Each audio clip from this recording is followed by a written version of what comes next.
Korina Sanchez is joining us now for Rappler Talk. Korina, it is so good to see you.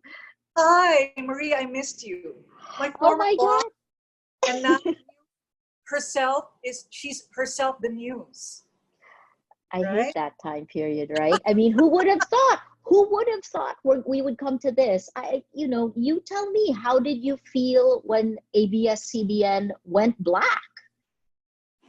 Well, okay, first of all, I have to tell you just a bit of a disclaimer that whatever I say, whatever my opinions are, Maria, you know that these are not reflective of the corporate stand of ABS-CBN. Yes, I still work there as a talent. I used to be organic with them. I was a director, but you know that I've since retired. So anything I say is not ABS-CBN.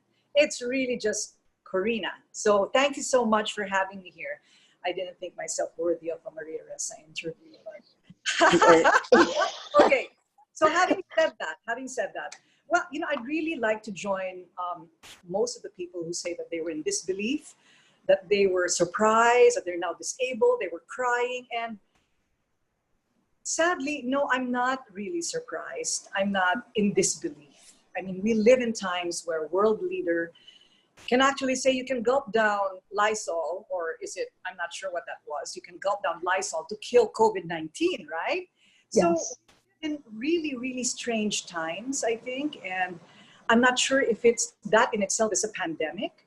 But bizarre occurrences have happened here in the Philippines also. And there have been just too many pronouncements of threats about the shutdown of ABS-CBN, notwithstanding the Senate inquiry and all the other memorandums. But no, I'm not surprised. And that's a sad, sad thing. What does this mean for us? Well, I guess that's first. What does this mean for journalists? Well, for journalists, that to me is a big question. I'd like to tread lightly because, as you know, I mean, the journalist in me is like half comatose ever since I married a politician and I now have 2 kids. So I've been able to successfully shut my mouth all these years, except today. So I'm on Twitter, but these are unusual times. I think there's a journalist in everyone. And that part of us, Maria, we can never shut off, right? A big part of us can still say what's left from right, up and down. And it's as simple as that. It's black and white. And I hope you don't mind me indulging in saying that I still remember so vividly the days of my early 20s when democracy and freedom of the press had just been restored in 1986, 30-something years ago, after the EDSA revolution. And that was really a glorious, glorious time for journalism, if you remember. From the days of being a censored reporter, just of the weather though, of the Marcos-run government channel, where I used to work, it was a glaring contrast when we came back with that freedom restored. And a show like Hoy Gising would be born, wherein a 25-year or 20-something-year-old can actually call out to President Aquino and say, you're not doing your job right. And this is the same woman who restored that freedom of the press with no fear of repercussion. Walang natatakot nun, walang gantihan. We can all say what we needed to say as the voice of the people restored. And of course, in the testing of the limits of those powers, Maria, you commit infractions. I've gotten myself into one trouble or another, but the system itself corrects itself. The democratic system corrects itself. And I just really have to say, and I don't want to be pointing fingers. I mean, I may also be guilty of it, but the landscape today to me is just unrecognizable. It's so, so far from those days when we can go on air and tell the president exactly what we thought of him or her at that time. So I don't want to say more because I don't want to be pontificating. All I'm saying is we get what we deserve. And my reaction is a question. My reaction is a question. It's like, yeah, okay, we're waiting for what the courts are going to say, but really, it didn't really have to get there. And it now really all depends on how the off for and by the people, including the journalists, will respond to what's happening today. No, I agree with you there. And of course, how crazy, right? I've been arrested, not once, but twice. So these are definitely crazy times. Yeah, I really don't. How are the harassments coming along, by the way? There's a silver lining. I was supposed to have gotten a verdict on the cyber libel case April 3rd, then it was postponed to April 24th, and now it's indefinitely postponed. I'm hoping that this means that the judiciary can act in a more independent manner, but good God, everything is out the window with this move against ABS-CBN. The last time that ABS-CBN shut down, went black on air, was in the 70s, and it was followed by 21 years of a dictatorship, right? What does that mean? Now, if you put it in that context, that this was followed by a dictatorship, what's ahead? What is this moment? How do we capture this moment? What is at risk for us? I would like to think that there has been some measure of progression in history, Maria. What was allowed to happen in the 70s, well, I don't know if I'm being naive about it. I mean, we're in 2020. I mean, we've been to the moon.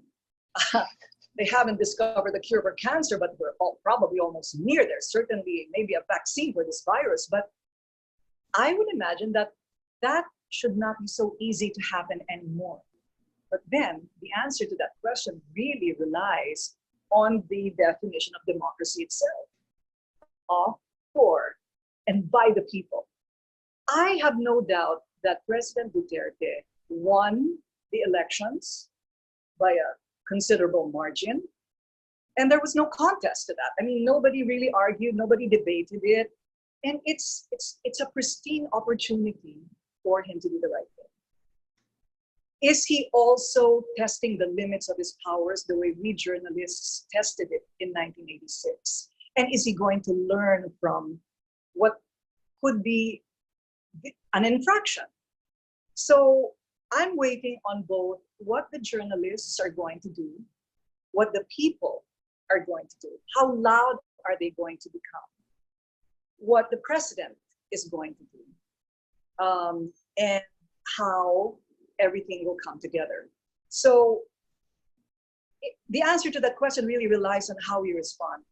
So to my followers, the very small clout that I have in commentary, that's what I encourage them to do.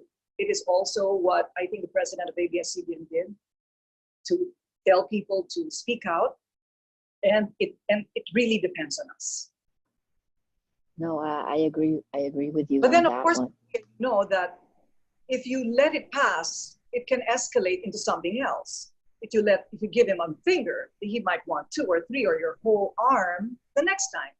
So the testing of the limits of the powers will again depend on the majority of the people. I noticed last night on Twitter, on your social media accounts, you were. Am I in trouble again? No. Oh my God, Korina. Every time you call me to your office, I think the principal is calling me for some problem. You're so funny. It was, to be honest, in this day and age, I think journalists had we were always at a disadvantage on social media because we held ourselves back, right? I was unshackled when I got arrested because I felt like I have firsthand knowledge of how power abused power, how the government abused power and actually violated my rights. So why should I prevent myself from speaking about it? Remember our old conversations about this? I mean, it has to be a real experience, right? It has to be a real experience. And I think that is the most authentic. What made you be so outspoken?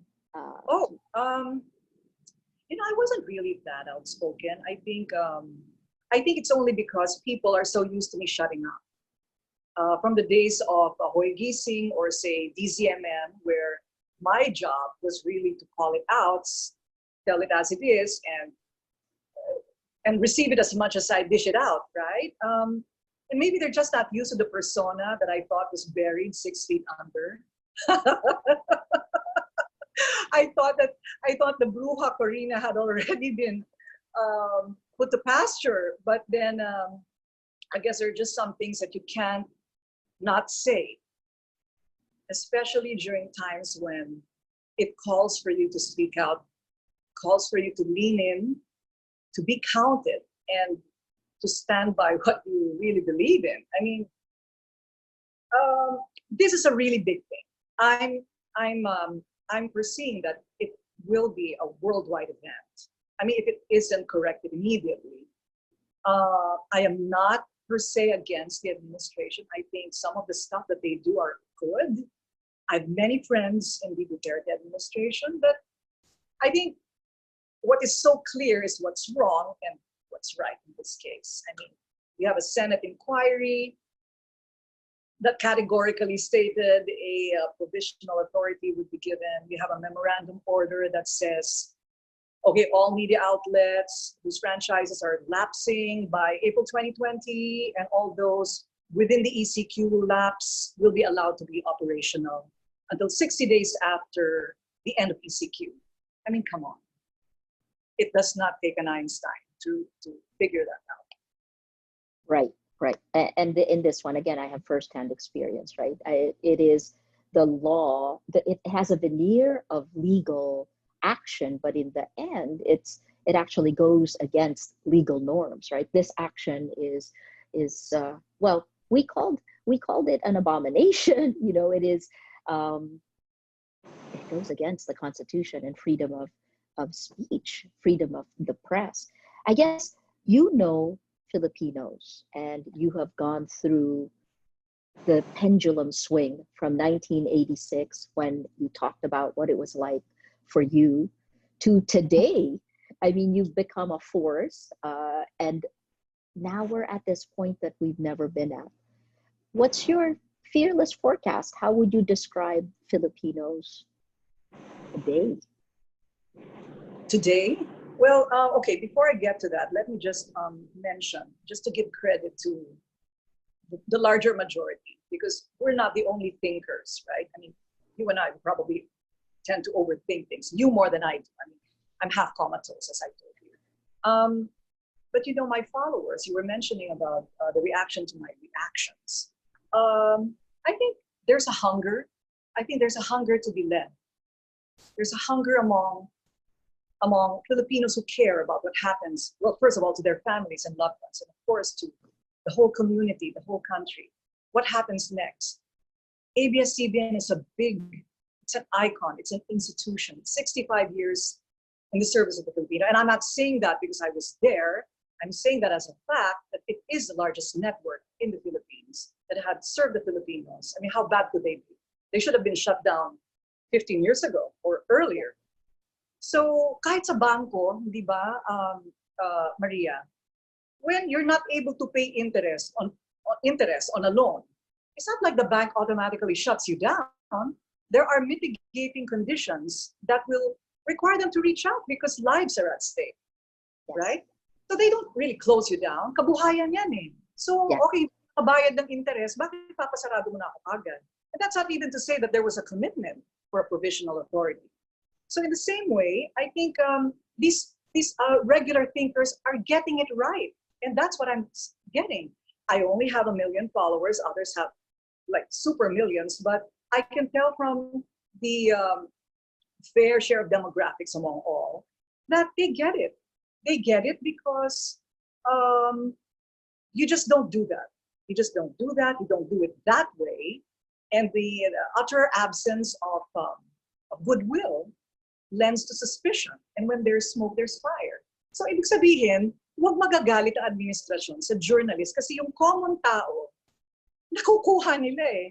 Naiintindihan nila, di ba? So it's not really, we are just there to really, to be their mouthpiece. So fearless forecast. Maria, who knows? My gosh, I would like to say that never again, right? But this this fork, this fork in the road, if we keep missing that fork, and there have been several forks so far past years, it's like I'm getting encouraged because it seems we're going to go to the right, and then suddenly we digress. So again, we can relive those glorious days again. To me, journalism is a bit unrecognizable today from 30 years ago, but we can get there again. Not so much in such dramatic circumstances, because I think the administration still has a window to correct this. If they're talking about technicality, then okay, let the court decide. I disagree with that, by the way. But if it's in the courts, there is an opportunity to just let democracy prevail, let the right thing happen. And we don't have to get there. But henceforth, let this be a lesson to all of us that we cannot stay quiet. We can't blink an eye. And we just have to do our part, because what we have is what we deserve. Gosh, fantastic. Korina Sanchez.